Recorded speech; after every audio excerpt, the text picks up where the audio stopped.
In 1955, in the empty desert of Yucca Flat, Nevada, the United States government built a small American town. Furnished houses, cars parked in the driveways, pantries stocked with food, and inside the homes, families of fully dressed mannequins posed as if going about an ordinary afternoon. Then, the government detonated a nuclear bomb on top of them. That town is in the United States, and it is far from the strangest place we found. That place makes this list. So do 16 others. There is a Six Flags theme park drowned by a hurricane, its front sign still reading, "Closed for storm," almost 20 years later. There is a cathedral in Indiana that stands roofless and open to the sky, half funded by the steel company that built the city around it. There is an island off the Bronx that holds 1 million bodies, and number 1 is a forbidden island 2 miles from Midtown Manhattan, where the dead once washed ashore for days. Stick with us to the end for that one. This channel is about the places history left behind and locked shut. So if that is your kind of story, subscribe. Today we are counting down 17 abandoned places in America you are not allowed to enter. Number 17. The Renwick Smallpox Hospital. The only ruin in New York decided to keep. On the southern tip of Roosevelt Island, in the middle of the East River, there is a Gothic castle falling apart on purpose. It opened in 1856, designed by James Renwick Jr., the architect behind St. Patrick's Cathedral. It was the first hospital in the country, built solely to treat smallpox, and at its height, it handled around 7,000 patients a year. Some of it was built with labor from the prison and asylum on the same island. By roughly the 1950s, it was abandoned. Here is what makes this one different. Most cities either restore a landmark or tear it down. New York did neither. In 1976, it designated the building a landmark specifically as a ruin, legally protecting its right to keep crumbling. Today, the stone shell stands behind a fence and scaffolding, ivy-choked, glass towers glittering across the water. You can walk right up to it. You cannot go in. It is protected precisely so it can fall apart in peace. Number 16. Discovery Island, the abandoned island in the happiest place on Earth. In the middle of Bay Lake at Walt Disney World, there is an 11-acre island you are not permitted to set foot on. It opened in the 1970s, first themed around Disney's 1950 film Treasure Island, then relaunched in 1976 as a genuine, accredited zoological park. At its peak, it held more than 500 animals. Guests reached it by boat. There was no bridge, and there still isn't. Then, in 1998, Disney opened the enormous Animal Kingdom, and the little island became redundant. It closed to the public in 1999 and was left to the Florida climate, which turned it into a jungle of rusting cages, collapsed boardwalks, and crumbling restrooms. Disney still guards it. There are no trespassing signs, closed gates, and trail cameras. In 2009, a photographer swam across, published his photos, and got banned from Disney parks for life. Here is the detail that stops people cold. In April 2020, during the pandemic park closure, a 42-year-old man named Richard McGuire camped on the island for days. He told deputies it felt like a tropical paradise. Sheriff's teams searched for him by helicopter, boat, and foot. And he slept through the entire manhunt, including the loudspeakers, in one of the abandoned buildings. He was arrested for trespassing and, like the swimmer before him, banned from Disney for good. A wild island nobody is allowed on, sitting in the middle of the most visited resort on Earth. Number 15. City Methodist Church in Gary, Indiana. Gary was a company town built from nothing around U.S. Steel. And in the 1920s, its Methodist congregation decided it wanted a cathedral to match the city's ambitions. Construction began in 1925. The bill ran somewhere between $650,000 and $800,000, millions in today's money, and U.S. Steel paid roughly half of it. The finished complex was 9 stories, with a sanctuary, a large theater, offices, a dining hall, and a gymnasium. Critics called it Seaman's Folly after the pastor who pushed for it. Then, the 1970s gutted the steel economy. The population scattered, the congregation dwindled to a couple hundred, and the church closed for good in 1975. What happened next is a slow-motion collapse. Left open and unguarded, the building was stripped of its copper and wiring, covered in graffiti, and damaged in a citywide arson wave in 1997. The roof caved in. Here is the strange part. The ruin was so cinematic that Hollywood started renting it. Its roofless sanctuary, sky visible through the vaulted stone arches, ivy pouring through the shattered stained glass, appeared in the 2010 remake of A Nightmare on Elm Street and in Transformers 3. After the roof failed, the city fenced it off. As of 2024 and 2025, most of it is slated for demolition, with only a possible ruins garden discussed. A cathedral, built to outlast a city, now outlived by it. Number 14. Bannerman Castle, the arms dealer's castle that blew itself apart. Rising out of the Hudson River, about 50 miles north of New York City, there is a Scottish-style castle on a 6.5-acre rock called Plum Island. It was built by Francis Bannerman VI, a Scottish-American who made a fortune buying up government military surplus after the Spanish-American War. He accumulated so much surplus, and so much of it dangerous, that he needed to store it somewhere outside the city. His son suggested the uninhabited island, and Bannerman began building in 1901. The walls still advertise the business in cast stone. Bannerman's Island Arsenal. Then the disaster started. Construction stopped when Bannerman died in 1918. In August 1920, more than 200 pounds of shells and powder exploded, destroying part of the complex and throwing debris so far that it was felt in Poughkeepsie and Peekskill. Here is the detail people remember. During that blast, a piece of the powder house reportedly landed in the very hammock Mrs. Bannerman had been resting in moments earlier. The family's ferry sank in 1950. New York State bought the island in 1967, and a fire in 1969 gutted what remained. Unexploded ordnance has reportedly still been found on and around the island in modern times.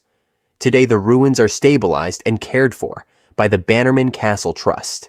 You can visit, but only on a booked boat tour, and you must stay with the group. No one lands there alone. Number 13. Great Kills Park, the radioactive half of a city park.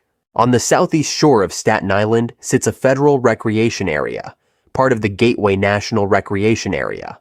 Ball fields, a model airplane field, shoreline, ordinary parkland, except hundreds of acres of it are fenced off and permanently closed. Here is why. When New York filled in the Great Kills marshland in the 1930s and 40s to build the park, it used waste material as landfill. Buried in that waste, apparently, were discarded industrial and medical items containing radium. For decades, nobody knew. Then, in 2005, the NYPD was making a radiological map of the city, a routine anti-terror survey, and the aircraft picked up hotspots over the park. Testing identified the source as radium-226. The National Park Service fenced the affected sections, posted warning signs, and closed them to pedestrians and vehicles. Roughly 265 to 280 acres have been sealed while the contamination is investigated and cleaned up. The Park Service is careful to note the real risk is direct contact with a buried source, that radiation drops to background within a few feet, and that air monitoring found nothing elevated in the air itself. Still, the fences went up, and the cleanup is not finished. Part of the park remains perfectly usable. The rest is a public recreation area that quietly emitted radiation for decades, found only because a police helicopter happened to fly over it. Number 12. Holy Land, USA in Waterbury, Connecticut. On a hilltop called Pine Hill overlooking Waterbury's brick and copper skyline, there is a miniature hand-built replica of Bethlehem, crowned by an illuminated cross. It was the vision of a Waterbury attorney named John Baptist Greco, who wanted a place where people of any race or faith could walk through the stories of the Bible. He and community volunteers built it by hand, out of cinder block and salvaged material. More than 125 small religious exhibits and scenes. In the 1960s and 70s, it was a genuine roadside phenomenon, drawing tens of thousands of visitors a year. Then, in 1984, Greco closed it to expand it. He died in 1986 before the work was done, and left the site to an order of nuns, who kept it but never reopened it to the public. So it sat, gated, and it decayed. Vandals broke in, statues were beheaded. Graffiti spread across the hillside. Here is the turn. In July 2010, a 16-year-old girl named Chloe Ottman was murdered on the grounds. The crime drew national attention and forced the city to finally confront what to do with the abandoned park. In 2013, the property was bought by the city's then mayor and a partner for $350,000. The block letter Holy Land USA sign and its cross remained a Waterbury landmark for decades after the park itself died. A lit beacon over a crumbling miniature Bethlehem. It is still closed, still gated, still watching over the city below. Number 11, Six Flags New Orleans, closed for storm. In New Orleans East, on flat waterlogged swampland, there is a theme park that a hurricane killed and left standing. It opened in 2000 as Jazzland, went bankrupt, and was bought by Six Flags, which reopened it in 2003 after a roughly $20 million upgrade. It signed a 75-year lease with the city. It got about 2 years. On August 29, 2005, Hurricane Katrina broke the levees. The park sat under 7 to 12 feet of brackish floodwater for weeks. The salt water and mold destroyed almost everything, and the insurance policies specifically excluded flood damage, so the company could not recover its losses. Six Flags declared it a total loss and walked away. The city inherited a graveyard of rusting rides. Then nature took it. For nearly 20 years the site, somewhere between 140 and 227 acres, sat abandoned, colonized by alligators, wild boar, snakes, and vultures. Here is the image that stuck. The marquee outside the park froze on the day of evacuation, still spelling out 2 words long after they stopped being true. Closed for storm. Urban explorers came for the twisted coaster tracks and the Ferris wheel choked in vines. The biggest wooden coaster was still visible from the interstate. Demolition finally began in October 2024, and that coaster came down in February 2025. For almost 2 decades, the storm was gone, and the sign still said otherwise. Number 10. Gilman, Colorado, a space-age ghost town on a cliff. Most ghost towns are old. Stagecoaches, saloons, the 1800s. Gilman is not that. It clings to Battle Mountain on a 600-foot cliff above the Eagle River. It was founded in 1886 during the Colorado silver boom, and it grew into a company town for one of the largest zinc mines in the United States. During World War II, more than 1,000 people lived there. Here is what makes it different. People lived in Gilman into the 1980s. They had electricity, running water, and television. And then, almost overnight, they were gone. Decades of mining had contaminated the groundwater. At one point, a tailings pond overflowed and turned the river orange. When the mine closed and the pumps were shut off, the tunnels flooded. The EPA declared it a Superfund site, and around 1984 and 1985, the last residents were evicted. The town was simply abandoned, intact, furnished, frozen. Beneath it lie roughly 70 miles of mine tunnels, now flooded with acidic, metal-laden water. One reason the place is both toxic and physically deadly. Today, the Pastel Company houses still stand in neat rows on the precipice, windows broken, doors gone, staring out at Highway 24. It is fenced and posted. In 2017, a spree of break-ins pushed the county to remind people that going in is criminal trespassing, and it is enforced. You can see it from the road. That is as close as you are allowed to get. Number 9. Times Beach, Missouri, the town they sprayed with poison. Times Beach was founded in 1925 as a summer resort along Route 66 with about 2,000 residents. It had one persistent problem. It never paved its streets, and the dust was relentless. In the early 1970s, the town found what seemed like a cheap fix.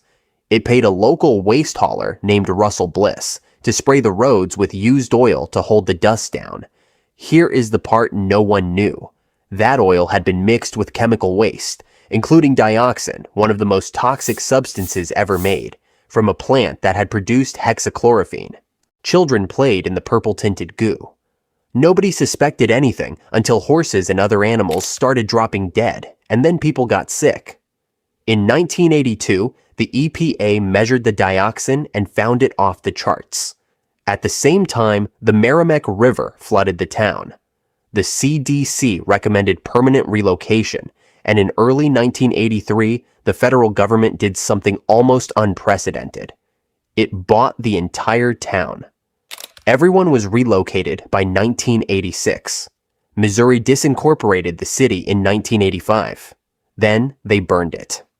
Around 265,000 tons of contaminated material from Times Beach and dozens of other sites were incinerated on site. Here is the strange coda. The waste hauler at the center of it reportedly suffered no ill effects. And to this day, scientists still argue over whether the evacuation was even necessary. The town is gone. Where it stood, there is now a quiet state park. We opened this video with Doomtown, that fake nuclear neighborhood in the desert. Let us know in the comments if that one got under your skin. If you are enjoying the deep dive so far, drop a thumbs up. It genuinely helps more people find these stories. And the top 5 is where this gets heavier. Number 8. Rocky Flats, Colorado. The bomb factory the FBI raided. Here is the thing about Rocky Flats. It was raided by the government that owned it. About 16 miles northwest of Denver, on a windswept 6,200-acre site, the United States built a secret Cold War factory. Its job, from 1952 to 1989, was to machine plutonium into pits, the cores that trigger nuclear weapons. There was a central industrial zone and a buffer around it to keep the public away. The work left a mess, fires, notably one in 1957. And this, around 3,000 drums of plutonium-contaminated waste were left standing out in the open for roughly 11 years, from 1959 to 1970, until the bottoms rusted through and the contents leached into the soil and water. A whistleblower and EPA regulators eventually forced the issue. On June 6, 1989, the FBI and the EPA raided the plant for suspected environmental crimes. One federal agency raiding another's nuclear facility. Plutonium operations halted that November and never resumed. The operator, Rockwell International, pleaded guilty to 10 environmental crimes and paid an $18.5 million fine, then the largest environmental penalty ever imposed. A grand jury reportedly found an ongoing criminal enterprise and recommended indictments that were never issued.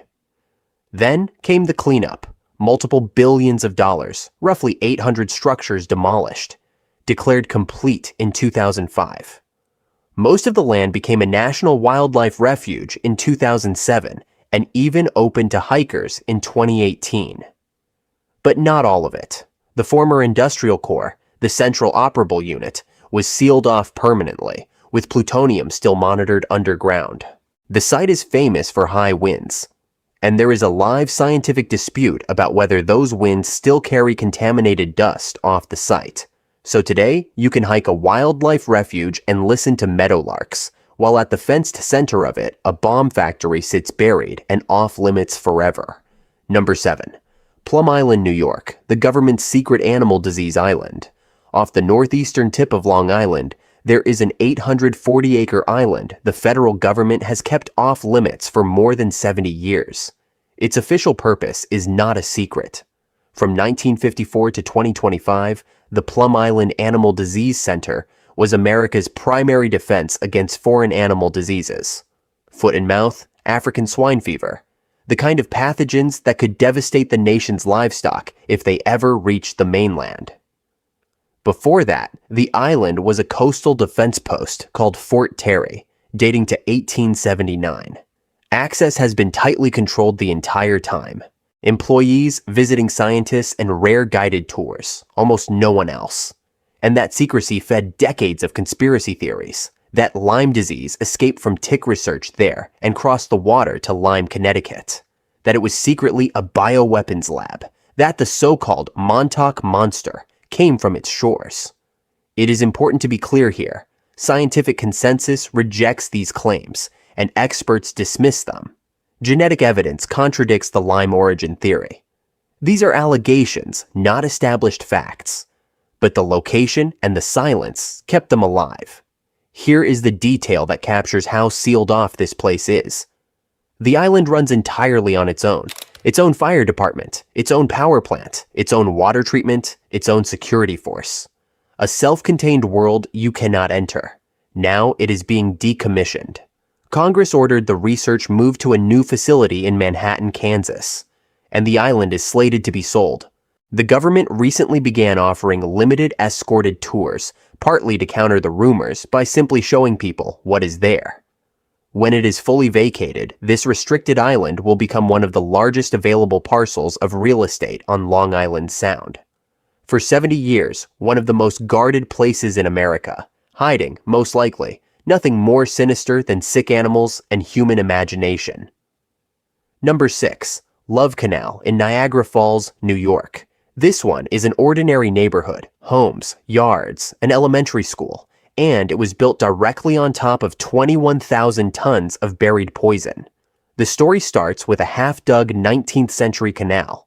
Between roughly 1942 and 1953, the Hooker Chemical Company used it as a chemical dump, filling it with around 21 to 22,000 tons of toxic waste, including dioxin and PCBs. Then, the company capped it and sold the land to the local school board. The price was $1, and in the deed, Hooker included a written warning that chemical waste was buried there. The city built a school on it anyway. A neighborhood grew up around it, hundreds of families. For years, nothing seemed wrong. Then, rain and snow slowly pushed the buried chemicals upward, into basements, into backyards, into the school grounds. A local homemaker named Lois Gibbs began going door to door, documenting clusters of illness among her neighbors. The scandal went national. President Carter declared federal emergencies in 1978 and 1980. Hundreds of families were relocated with state and federal money. The canal itself was capped and fenced off, and the homes closest to it were razed. Here is the larger consequence. Love Canal is the reason the federal Superfund program exists. It became the template for how America deals with toxic waste sites. Hooker's corporate successor, Occidental, later paid large settlements. Today, the capped containment zone sits fenced and monitored under a consent decree, an empty, grassed-over dead zone. Some surrounding blocks were declared habitable and resettled under a new name, Black Creek Village, though later lawsuits allege the contamination never fully left. A whole neighborhood, poisoned by a single sentence buried in a deed, sold for $1 and built on anyway. Number 5. Picher, Oklahoma. America's most toxic ghost town. Picher helped win 2 world wars. It also poisoned its own children. In the early 1900s, it exploded into a lead and zinc boomtown in the tri-state mining district. At its peak, it had thousands of residents, and its mines supplied enormous quantities of metal for the First and Second World Wars. But the mining left something behind. Waste rock, called chat, piled into gigantic gray mounds, some towering over homes and schools. That chat was laced with lead, zinc, and cadmium, and it contaminated the soil and the water. Here is the part that is hard to hear. Children rode their bikes up and down the chat piles. Parents used it to fill sandboxes. Nobody knew. In 1983, the EPA placed the 40-square-mile Tar Creek area on the Superfund list, and later, testing found a majority of the town's children with lead poisoning. By then, the ground itself was failing. Collapsing mine shafts threatened to swallow buildings. Tar Creek ran orange with acidic, metal-laden water, a toxicity that, by one account, once exceeded even Love Canals. The government began buying residents out. And then, on May 10, 2008, an EF4 tornado tore through what was left, killing 6 people and destroying more than 150 homes. For most of the holdouts, that was the end. On September 1st, 2009, the town withdrew its own incorporated status. Picher dissolved itself out of legal existence. Most of the buildings were demolished. Today, the chat piles are slowly being hauled away. What remains is a marshal's office, scattered ruins, concrete steps leading to nothing, and a handful of residents who refuse to leave. Around 9 at last count. Barbed wire cordons off the collapse zones and the rusted equipment. A town that armed a nation buried under the waste of its own success. Number 4. Hart Island. The island of a million forgotten dead. Off the coast of the Bronx, in Long Island Sound, there is a 1-mile strip of land that is the final resting place for roughly 1 million people. It is the largest publicly funded cemetery in the world, a potter's field, the place a city buries, the ones no one claims. The first recorded burial was in 1869, a 24-year-old orphan named Louisa Van Slyke. The burials have never stopped. For over a century and a half, the dead have been placed in numbered mass trenches. By some accounts, up to 150 adults, or 1,000 infants to a plot. The exact total is debated. The roughly 1 million figure is widely cited, and some officials question it. But the scale is not in doubt. Here is what made it feel less like a cemetery and more like a prison. For decades, Hart Island was run by the New York City Department of Correction, and the graves were dug by inmates from Rikers Island. Grieving families were routinely denied access. The dead were inside, and their families were kept out. It is believed to be the single largest AIDS burial site in the country. Among the graves is a baby marked only SC-B 1985, recorded as the first infant in the city to die of AIDS, buried apart out of fear of contagion. In the spring of 2020, the island became the overflow for New York's COVID-19 dead, and drone footage of workers lowering caskets into fresh trenches went around the world. The crumbling pavilions, the old Cold War missile pads, the white markers over the trenches. It looks like a place that stopped functioning decades ago. It never did. In July 2021, management finally passed to the Parks Department, and visitation is slowly being expanded. But it is still an active burial island, and access is still controlled. 1 million people, and for most of them, no name on the ground. Number 3. Doomtown on the Nevada test site. We opened this video here, so let us finish the story. In the desert basin of Yucca Flat, the United States government built entire fake American towns for one purpose: to destroy them with nuclear weapons. Under civil defense operations, Operation Doorstep in 1953, Operation Q in 1955, federal agencies constructed furnished houses at set distances from ground zero, from roughly 3,500 feet out to 7,500 feet and beyond. They parked cars on the streets, they stocked the pantries with real food, and they filled the homes with dressed mannequin families, posed in their living rooms and kitchens as if it were any ordinary day. Then they set off atomic bombs and measured what happened. The houses closest to the blast were obliterated. The ones farther out survived, damaged. The tests were televised. Reporters, including Walter Cronkite, broadcast from a knoll nearby. Newspapers ignored the official name, Survival Town, and went with the grimmer one the public remembered, Doomtown. Here is the detail almost no one believes at first. After the tests, the blast-damaged mannequins, dressed in JCPenney clothing, were reportedly displayed in JCPenney store windows, in before and after nuclear attack showcases. You could go shopping and see what an atomic bomb did and to the outfit on the rack. 2 of the houses from the 1955 Apple II test still stand out there today. Weathered, empty, doors and windows long gone. A preserved 1950s streetscape with no people in it, in the middle of a basin pocked with craters from underground tests. You cannot visit on your own. The Nevada National Security Site is a restricted federal reservation about 65 miles northwest of Las Vegas. Access is only through rare high-demand tours booked far in advance. No cell phones. You have to be at least 14. a suburb built to die, still standing in the silence, waiting for a bomb that already came. Number 2, Centralia, Pennsylvania. The town that has been burning since 1962. Most ghost towns die when the work runs out. Centralia is still on fire. It was a coal town, chartered as a borough in the 1860s. In 1890, it had around 2,700 residents. By 1962, there were still more than 1,400 people living there. Then came the fire. In May 1962, by most accounts, the borough set fire to trash in a former strip mine pit being used as a dump, a routine cleanup. But the flames reached an unsealed opening into the vast network of abandoned coal tunnels beneath the town. The fire caught the coal seam. It never went out. Over the following years, residents complained of noxious fumes and smoking ground.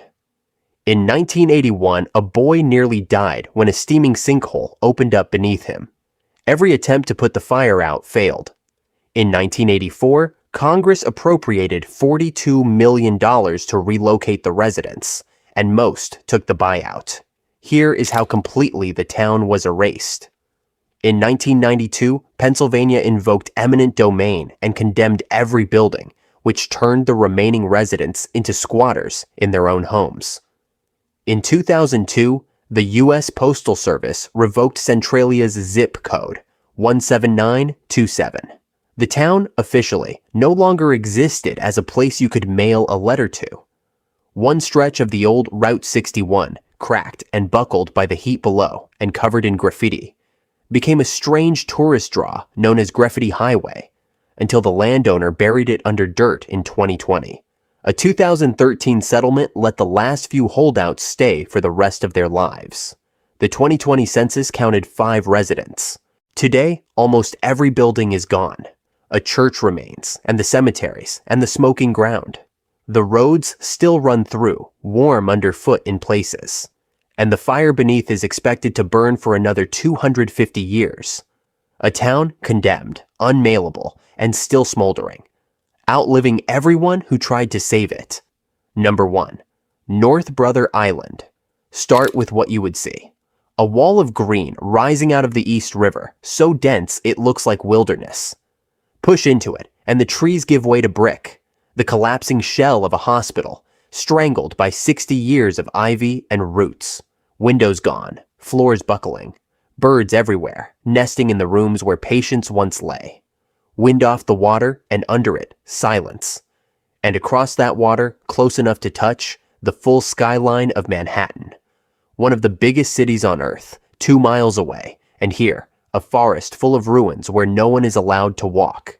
This is North Brother Island, and it has been forbidden for over 60 years. The city bought it in 1885 and built Riverside Hospital there for people with contagious diseases, smallpox, typhus, tuberculosis. It operated as a quarantine hospital from the 1880s into the 1940s, a place to confine the sick and the socially inconvenient within sight of the skyline.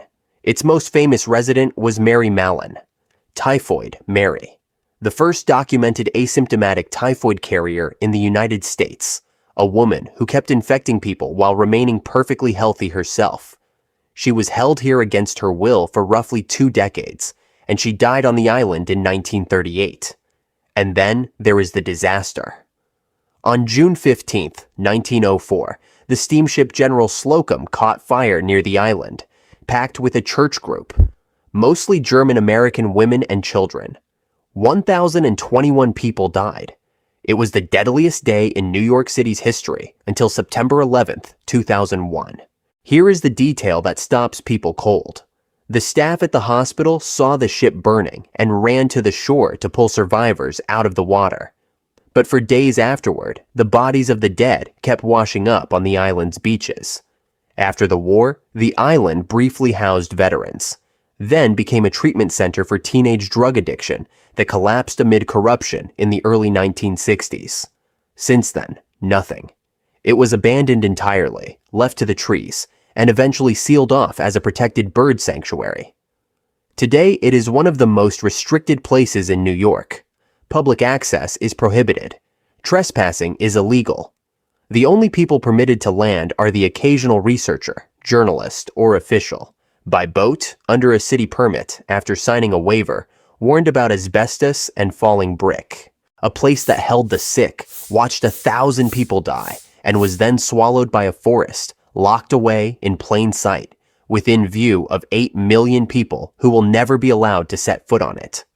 There are dozens more we could not fit.